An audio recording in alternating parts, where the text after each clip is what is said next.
जम्मू कश्मीर के पहलगाम में हुए आतंकी हमले पर पूर्व कृषि मंत्री सह बक्सर राजद सांसद सुधाकर सिंह ने केंद्र सरकार पर जमकर हमला बोला।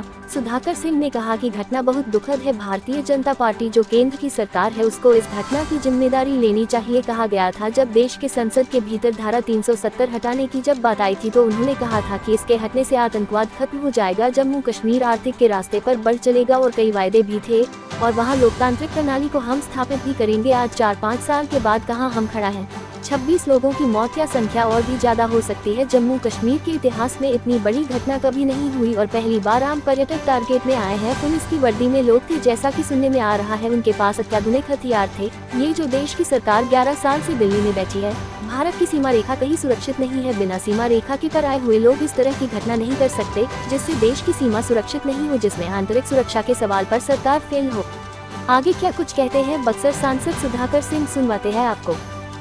घटना बहुत दुखद है। भारतीय जनता पार्टी जो केंद्र की सरकार है उसको इस घटना की जिम्मेदारी लेनी चाहिए।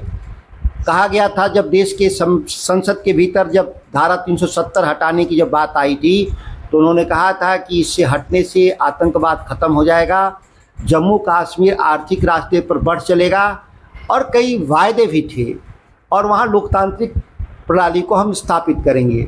आज 4-5 साल के बाद कहाँ हम खड़ा हैं। 26 लोगों की मौत या संख्या और भी ज़्यादा हो सकती है। जम्मू कश्मीर के इतिहास में इतनी बड़ी घटना कभी नहीं हुई और पहली बार आम पर्यटक टारगेट में आए हैं।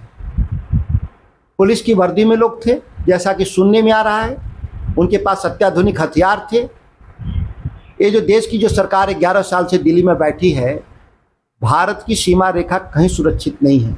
बिना सीमा रेखा के पार आए हुए लोग इस तरह की घटना नहीं कर सकते, जिससे देश की सीमा सुरक्षित नहीं हो, देश में आंतरिक सुरक्षा के सवाल पर सरकार फेल हो।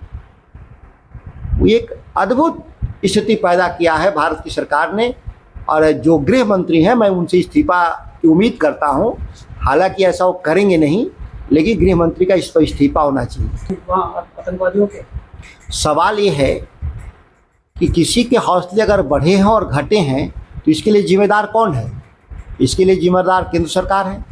वहाँ की जो सीमा रेखा की जिम्मेदारी किसका है? भारत सरकार की। वहाँ तो केयर टेकर सरकार है, केंद्र शासित सरकार है, वहाँ स्थायी सरकार तो है नहीं।